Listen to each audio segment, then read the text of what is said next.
paz do Senhor, amém? Amém. Gostaria que os irmãos abrissem comigo em 1 Pedro 5:7. Amém? Esse foi o tema principal da escola bíblica dos jovens. Foi uma bênção. A gente falou sobre ansiedade. É um mal que tem atingido todo mundo, só que as pessoas acham que isso é de hoje, né?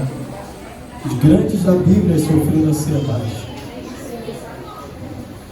Amém? 1 Pedro fica lá no finalzinho, perto de João, perto de Judas e de Apocalipse. Você vai fechar a Bíblia toda e indo de trás para frente.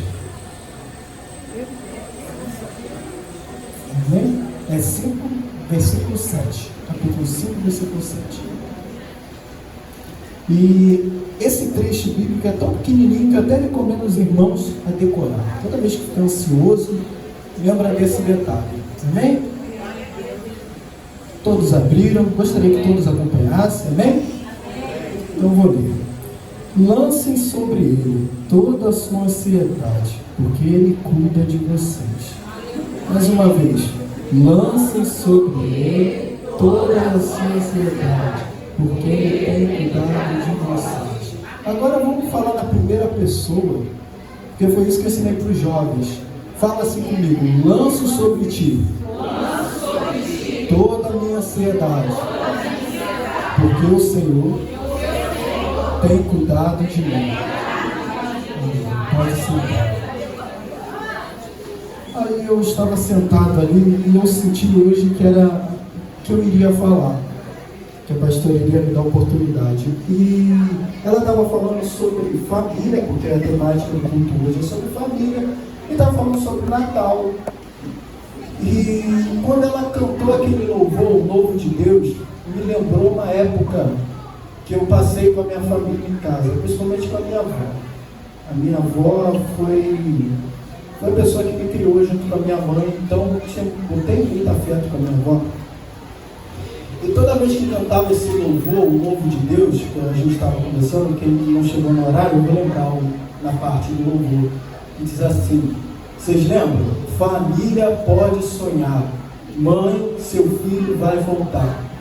Só que na minha casa, o meu tio, filho da minha avó, não voltou. Ele foi um dia, minha avó teve um sonho e falou para ele não sair de casa, e ele saiu. E ele não voltou para casa. Ele morreu. Ele tinha 28 anos de idade. E como é que uma mãe canta esse louvor na igreja? E toda vez eu lembro que eu estava na igreja e esse louvor, isso foi numa época que esse louvor estava tocando sempre. E eu lembro de sempre a minha avó chorar na hora desse louvor. E ela sempre falava: que mentira, meu filho nunca mais vai voltar. Eu sei que é meio pesado falar isso com vocês, mas é uma coisa que a gente precisa ressaltar. A gente está perto do Natal, e no Natal a gente é um momento de comunhão entre família.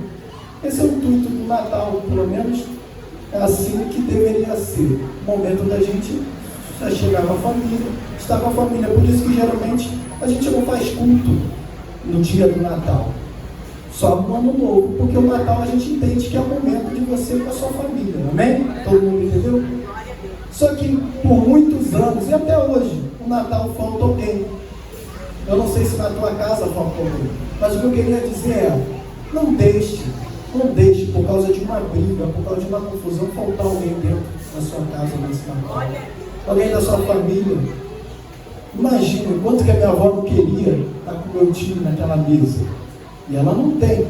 E você às vezes tem o seu filho, mas não fala com o seu filho. Ou você, filho, não fala com a sua mãe dentro de casa. Então eu senti muito no coração de falar isso. O que tem faltado na sua mesa? O que tem faltado na sua casa? Será que é alegria? Mas pior de tudo, será que é o perdão? Nesse momento você ia ter que ficar quieto. Mas eu digo isso porque eu senti muito de Deus de falar. É melhor a gente aproveitar, quebrar o orgulho, do que depois que perder a gente lembrar que poderia aquela pessoa faria falta na nossa mesa. E o que isso tem a ver com ansiedade? Tem a ver que ansiedade é você ter preocupação com as coisas futuras. A gente não fica ansioso com algo que já passou ou com algo presente. A gente fica ansioso com coisas futuras.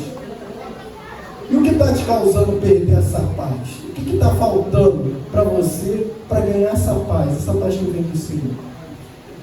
Então eu entendo, toda vez que a gente fica ansioso, a gente não tem que jogar os nossos problemas para qualquer pessoa. Ninguém pode resolver nossos problemas.